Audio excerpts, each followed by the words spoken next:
isii fuusanirra isii jaalachaa isuma fuusanirra isii jaalachaa akka kamitti qaa'idda laala waan biraa keessa tokkotteeti dhiiga kee kana qoobda. Isii san yoo jecha tokkoon isiidhaan jeetti laa ani isiin tuni anaaf jaartii haadha sigalteema hiriyaa obboleettii waa miiqanaa taatiiti na duraan tuqin isi tuttaa jaallateetiin dhiisaa jetti yoo jechuu jetteen gartee isiidhaan isillee isin jetti isiisan si duraan miiftuu jechuudha yoo dhugan jaallatate jiru jireenya isii ganama bariiturraa ammas dhugaa fuute tunis agartee masaanuudha masaanuu dhugumatti waliin feetu jechuudha garuu san hundi eenyurraa sirraa maaliif jalqabuma sanis hogguutti yoo isirraa hayyama gaafatee hogguma duru jalqabu fuusan maal jettaan ni beekta ni fuudha hayyamamaadha jettee na hayyamte yoo waa ati naan hayyamin hin godhu yaa lubbuutii onnee akkam jettee itti eegatti himatte laa waan akkanaa onnee tiyyaaf gaarii beeknaan dhugatti isii dhugaatiif jaalala kan taata ni jaallataadha waan sana hin gootu maaliif waan isiin akka jiraattu jireenya nagaatiin gammachuun akka jiraattu feetuu fi isiin miidhuun feetu jechuus miidhuu isii aarsuu isiin feetu garuu yoo isiin feene sagaltamii sagal rakkaa'uu keessatti kan qabu jechuudha kun ifaadha jechuudha. Assalaamu alaikum akkamiin hordoftoota keenya naga qabdanii fayyaadha har'aan tana gartee dhuguma gartee namni tokko namni yaadu dhuguma hamileen hin jirtu hamileen akka malee maaliif yoo jettan taate hamileen tiyya buusudha waan ta'eef qofaan isiniin mucaan kun dhuguma yeroo heddullee wal dhabne yeroo heddullee wal lola yeroo heddullee gartee yaadaan gartee mee dhaabbaduu gartee ani aaree ammarra booda wayyaa boodarra gartee ayyee mee ararras buru jechuudha takkaatu gartee yeroo dheeraa wajjin oofe inni ammoo gartee dubbiin isaa gaffagoodha hedduuta gaffagoodha maaliif arra ani fakkeenyaaf waan arra inni gartee feeruu irratti hojjete kuni an haalan anaaf gati tokko maaliif obboleettii kanaan mari'atee kaniin siin jiru hinaan jiru nama kana wajjin jiranii harkaa akka gartee isii jala deemaa turre jechuu gaafa gartee isiin ilma walfatee gartee biyyarraa dhuus isiin duraanuu gartee jaarsa jaartii haqa jaarsa jaartii eenyu beekaa rabbii tokkicha qofaaf beekaa jechuu haadhaaf abbaan murteessuu hin danda'a maaliif eenyu badii qaba eenyu badii hin qabne kana gaa eenyuuf akka dhiifnu gaa kun rabbuma qofaaf beeka waan ta'eef ammoo oduma gartee rabbillee beeku dhugaa itti himachuu dhiifteeti itti himtee gartee dhugaan wajji himtee bulchiitee ijaartee karaa gaaddisa dhugaa yookiin jireenya dhugatti tarkaanfachuu dhiifteeti gartee jireenya sobatti lama maaliif kun akka mataa hiyyatti sammuu xiqqina sammuu irruu hin jaan maaliif namni dura aguu tarkaanfate waan daleedee waan dabarsee guuturraayii maal goota irra deebisee sarchi gooteeti dhiiroo maali oolmaa keessattuu yoo waa balleessite oddoo namni sitti himne badiin tiyyamoo kanama kanaati naan dura waajee immoo isaa dura waan aanjee jettee yoo sarchiin goone yoo oguu saniif illee goone eegamana galtee dirqama teessee itti ilaaltee dhugaa qaba namni san taanaan dhugaan tasaa taanaan deemtee naa si balleessuu qabda jechoota akkasii akkanarratti si balleessi ati dhuga qabda anaatu gatii qaba jettee dhugaa isaa kan ta'ee fi cibbummaa kan godhattee isa irra kuftee waraabfattee siif haalaan baay'ee gaariidha jechuudha. Ammoo ta'inni gartee aarafeen dalagee egaa fakkeenyaaf jaartii ta'e takka egereeteetii hayaata keetii jechuudha. Dhuguma jaartii jaalattu isin tun gartee jaartitiyyaa dhuguma isii tanaaf sammuu isiitiif yaadu taate dhuguma jaalallu waa kan ta'eefi waan dhufu sin ajjeeftu akka bishaan sin dhugdu maal goota fuudha si fe'isaa ma fuula feesiitti timti lakkii anuu siin gartee la awwaan akkana naaf hin ta'u jennaan dhiisi asirraafu maaliif isiin gaa dhugumatti yoo jaalattu taate duraa miidhamti jetteeti sammuu ta'e keessa sarchi gootee miidhama siisan jibbitaa jechuudha.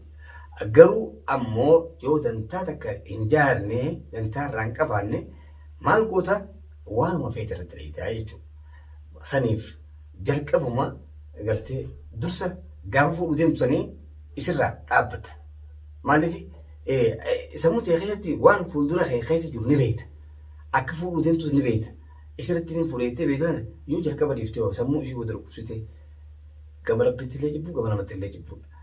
An kun jibbuu jechuun hoyi. Kanaafuu dhuguma arrallee wajjillee ta'anii dhugaa itti himeetu madda baana. Dhugaan irraa fudhata dhugaa san ittiin himaa jechuudha. Lakki dhugaa fudhata namni kun guutuun anis ifteetiin uumame innis iftee uumame sammuunis takkaan ta'u fuullee keenyaas tokkoon ta'u adduma waan ta'eef. Kanaaf takkarra lamarra sadiirra ilma namaa kana ni gorsitaa jechuudha. Abba waan kun waan badaadha waan kanarra dhaabbatu jettaan. Karraan dhaabbatu taanaan sin jaalatu saahiba keetii miti. Saahibni dhugaan si jaalatu waan saahibni isaa sin jibbu numa dhiisaa jechuudha. Saahibni sin jaalanne immoo hawwatam naan jetteetiin dhiisen dhiisuu hideen. Saahibni sin jaalanne immoo taan akka gartee gaara nama gaara kan gubbaan bu'u kan buuti bu'aa deema. Maaliif kana jettu taate ati obboleessa kiyya dhageessa dhugaan dhugaa qabdi cibbuun cibbuu qabdi. Maaliif ilmi namaa lama namni lama wal dhaba fakkeenya namni lama wal dhaba lachuu tokko kan qaban. Tokko dhufata. An saahiba kiyya jeetiin sirra qaba yoo ta'e ani ifiifuu cibbuma deemu. Garuu dhugaa sitti himi yoo adda baane an firiidhaan rafaa jechuudha sammuu gammachuuti. Maaliif ati arra gartee saahiba kiyyaatti cibbuu tana naaf gartee fuudhuu kun dhugaadhaa akka shari'aan ni jirti. Ilaafa fuudhuun sanii akkaataatti fuudhanii jira. Eega takkitti tana gartee bilisoomsitee isinillee gartee yoo sii fedhidhaan si hayyamtee si eelchise si gammattee si diggistee siif agartee aruusa anaas si godhe si jettu taate sanuu. Dhugaan ni qallatte malee hin jettuu jedhan Oromoo. Okay, deemu. Dhugaadha qabdammaan tana. Kanaafin akka amma dhugaan gorsite kana hedduu haasarroo hedduu dhaggeeffachuu dhageesseemi. Ani si dhaggeeffadheetiin jira. Ati sirnaan na dhaggeeffachuu dandeessaa? Sirnaan si dhaggeeffadha. Tole. Maaliif Tole. Takkasii uume aadaa Oromoo keessatti ni beektaa? Hogguu namni tokko dubbatu tokko ni dhaggeeffata jechuudha. Ansi afaan hin dubbanne siin dhaggeeffachuu jira. Kanaaf ati na dhaggeeffachuu qabda. Ani otumaan obboleessa kee kasirra xiqqaa ta'e osoon badiirra jiraadhe osoon qilleensarra ol hin bahin haala jireenya kiyyaa obboleessa kiyya wanni kun badiidha irraa dhaabbuun ta'eenyuuti. Si tateeti gaa obboleessa kiyya suma. Akkasan jechuudhaaf ati yoon wajjin si wajjin mari'adheetiin namni maaliif caata kanaa wal mari'atu? Ifuma wajjii ansitti himeetiin jira ifuma wajjii maaliif waan kuni waan mataa kee qofaan daleeti malee waan hin asii hojii dalage waan hin ta'iniif akkamitti yoo jette gaafa fuutee gartee sadarkaa ilmoo tokko irratti batii madalti. Batii garagatti. Batii sagal. Sagalitti kana guutuu waan hin gartee fuudha jalqaba keetirra waan hin beenyeef hin dhugoonfadhu dhugaabillee hin taa'u jechuudha. Maaliif akka kiyyatti hanjamtis taphattaan siisee jechuudha. Ati hanqanarra shoora taphattu kana dheeyxeen nuumaa farra taphatta. Namni tokko yoo nama ajjeese kophaatee ajjeeftee wanni jaamaa hin jiru. Si ajjeesee si balleesse wanni jaamaa hin jiru. Garuu immoo akkaataa itti dhiigni isaa bahu jira. Akkaataa itti haasanii jira. Waan kana jumlatti of qulqulleessuuf yoo ati haasa'u taate atu arra cubburra jirta. Dhugaan arra naan jettu tun silaa kanan dura naan jette. Ati jireenya kiyya hedduurra ciifteen siin jee baran. Siimeetiin jira beekadhu. Haa ta'u wanni fedhee haa ta'u sun hundi ni dabarti.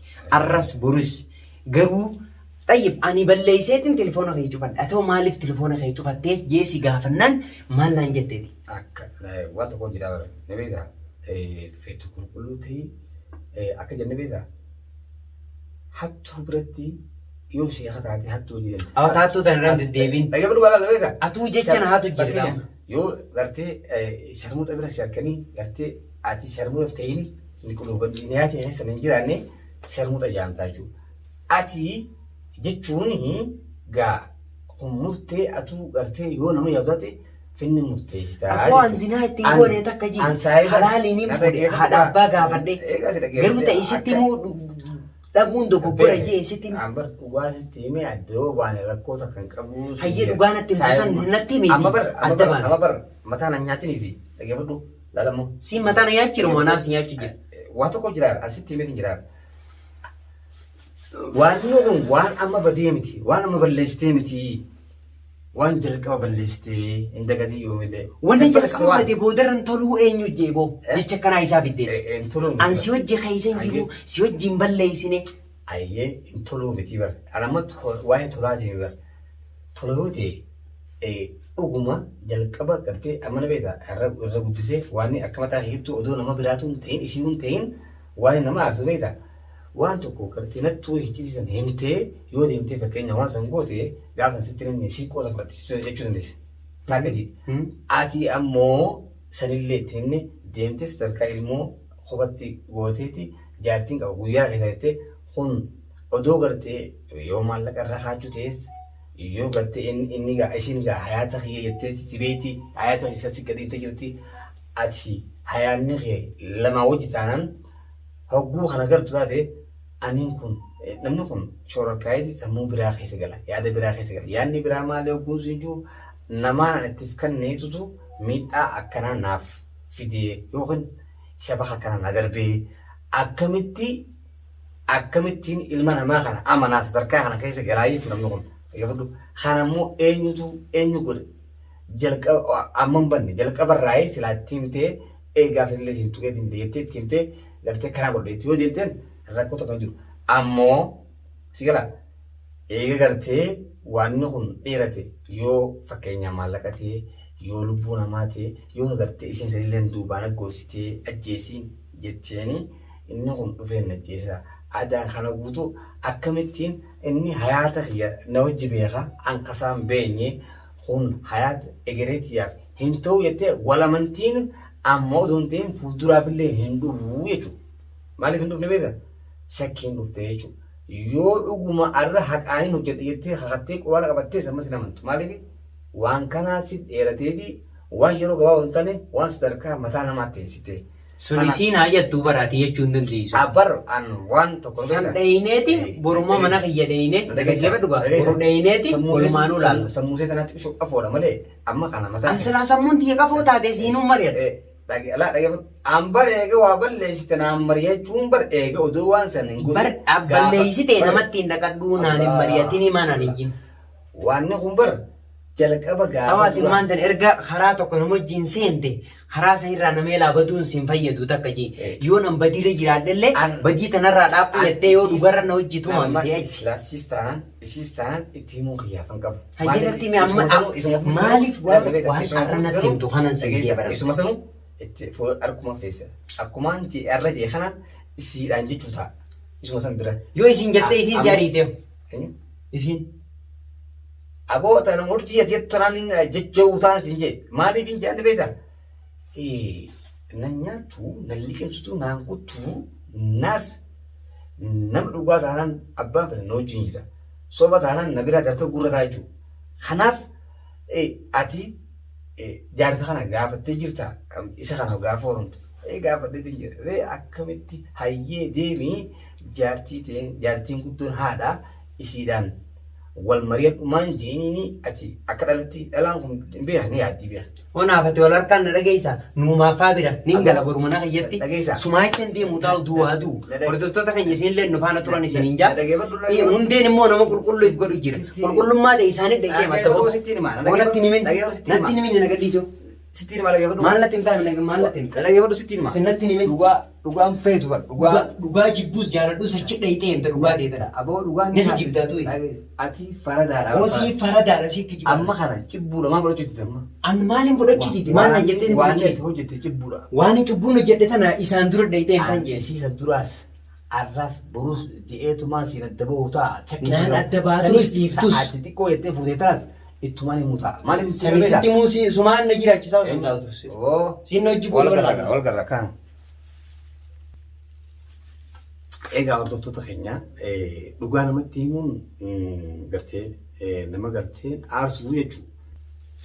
Egaa hordoftoota keenya dhugaa namatti himuun nama aarsuu jechuudha. Maaliif amma inni aareetti gartee haasawaan itti hime kun jibbuu miti jechuudha dhugaa rabbiiti. Jalqaba balleesse.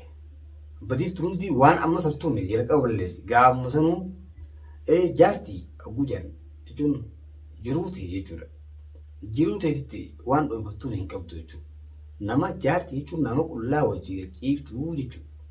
Kun shakkiita kan qabu abbaan fedhes beekaadhaa jechuudha. Addunyaa kanarra jiru hatta ilma namaa bira kutiiti bineensi afaan hin beekne jaalalli walii kanu gartee gaa kun beekamaadha ifaadhaa jechuudha. Ammoo inni antaniin anji'een dura balleessitee jalqaba balleessitee ammoo isii tanaa haqasii yookiin dhugaa isii awwaattee jirti irra deemtee jirta. Irra deeme dhugaadhaa akka mataa keetti isinitti illee gartee gaa beektaa warri dhuga jettanii amantaniis anumaa isiniin jaa yoon soba dubbadhe soba jiitii lamaan lakkoofsa lamaan tuqaa. Yoo dhugaa taate lakkoofsa tokko maaliif yoo dhuga jettee amantu taate abbaan dhugaadha jechuun kun dhugaa jettee amantu taate. Kanaafuu ani fedhoo abbaa kiyyataa, fedhoo obboleessa kiyyataa, fedhoo haadha kiyyataa gartee faamilii kiyyataa dhugaa ittiin hima. Odoon dhugaa argu cibbuunaaf irratti yoo jaan maaliif boroo kophaati waan inni deemu jecha dirqamaan dhugaa itti himaa jechuudha. Maaliif ifii je'eeti malee isaanii je'ee naasa'u jechuudha. Ifteetiin deema malee an akka hundatti ifteetiin naasa'u malee nama teessi naasa'u. Ammoo ta'e inni godhee cibbuu guddoodha jechuudha. Kuniin hin ta'uufi dhala namaatiif illee maaliif akka mataa kiyyattoo ta'e nama jaartii akka fakkeenya ana gartee isin jaadheettee dhiira biraatiin wajjin deemtee yoo jiraat taate kabiraatiin horomte fakkeenya ittiin gammadaa ittiin gammadu dhugaa dhiiraaf yoollee hayyamallee isisan hayyamsiisi gaa akkuma duraan tuteetti yoo gartee jiruu isii feetee aasuun feene isisan gammachuu isii feetee masammuu isii jechuun feene ittiin ta'a jechuudha. Akkanaaf kan na keessa jira sammuu tiyya keessa akkam jette lakkii waan kun anaaf hin ta'u na aarsaa isiin siin jennaan irraa dhiisi jaalannaan ni jaalatte taanaan ni dhiifta jechuudha. Yoon jaalanne immoo akka nama gartee wayitti namaan na dubbatetti laalletti laaluun keessan immoo kun tuffii agarsiisaa jechuudha. Kanaaf immoo kun jalqabatti immoo dhabuun tuffii waan ta'eef jalqabatti amma nu afaanis meesejii hedduu akka gartee jawwaala sanatti bilbilanii meesejii illee nan barreessanii ni buutiin dhageessanii maaliif jalaa kaa'u jireetta egaa akkuma jaanii walumaan na qabatanii jiranii akka silaa isaan ja'aniin gartee hara isatti jechin oofuran an ammoo dhugaa jirtu ni dubbadhaa jechuudha. Maaliif waan keessa kee hin beenyeef keessa kee rabbi qofaasi beeka. Hojii jirallee haanaan ja'anii dhugaa isatti takka takkatti himuun maaliif narra jiraata. Yoo arra isatti dhugaa himne ta'e anuu namni dhugaa hin beenye dhugullee hin quufu jaanii kanaafuu warreettan warran jaartii sichiifillee fuulduratti fuudhuu feetan jaartuma teessanii mari'adhaadhaa yoo ishiin hin feene gartee dhalaan dhalaadhaa firraa dhiisaa isiin hojii jiraadhaa. Ammoo isiisan dhugumatti akka duraan jaalattee fuusanitti isiisan miidhaa irratti hin gaggeessu jennaan ni jaalatta taanaan dhiisaa irraa dhiisaa waliin miidhaa akka dhalaan nama kanarraa dhiistee namni hin jiru jettee gartee kophaa isii jireenya fixxuu taatee gartee namallee yaaddisu nama godhin haalaati dhiira haa ta'u dhalaas yoo ta'e yoo kasii jiraatte namni kasii jiraatte waan akkanaa irraa dhiisaati jaalala dhugaatiin waliin dhuguma jalqaba jaalala dhugaa yoo ittiin qabaanne abbaaf dhiira sana ittiin seenin dhalaas sana ittiin seenin garuu gartee yeroo jiraadhee yeroo itti dabarsu itti ta'ee kuni wallaalchaa jechuudha wallaalummaadha jechuudha. Jaalatti kaleessa ittiin fuutisan sibiraa dhumachuun qabdu ida'amuu qabdi malee lakka gartee ilmoo ishee dhaltuun jaalatti ta'e ida'amuu qabdi. Garuu lakkuma hojii turtuun jaalalli gabbuusaa dhufti taanaan tasuma duraanuu jaalala waan sammuu keessaa waan hin qabnee fi warri waan yaada akkasii qabaatan dhiisaa firraa isin hin jaati hangaa akka obboleessa kana hundi isinitti dhalaa isaan jennu dhiira isaan jennu yaada kana qabaannaan if keessaa haqaadha. Kun maal ta'a akka namni gartee nama wajjin jiraanne hayaata isii gartee dhalaa isaanaan hayaata isii dhiira isaanaa hayaasa yaadaan nama kana guutuu akka gadamsa dheessee gartee namni dhugaan jiru yeroo ammaa kasi jee nama dheessu nama godhinaati. Kanaa isin jaa hedduu takkaas gartee isin jaaladha haalan akkuma isin jee gartee warri ittiin tolee jeetiin jira irra lakkarra irra deebi'u akkasiiti naaf jabaadha naaf jiraadhaa xiqqaa guddaan keessanuu hundi keessanuu isin jaaladha akkasii gaa aarifeenis kun biraaf gartee dhugaatti muudhaaf utaalee fedhuu utaalaa fedhuu samii seenaa fedhuu sochii seenaa nan dhibu naas dhibu maaliif yoon soba irratti yoon sobatti mu jiraadhe soba jeetiin fudhadhaa ammoo dhugaatti mu jiru waan ta'eef karaa hin dhaamadhuuti baay'ee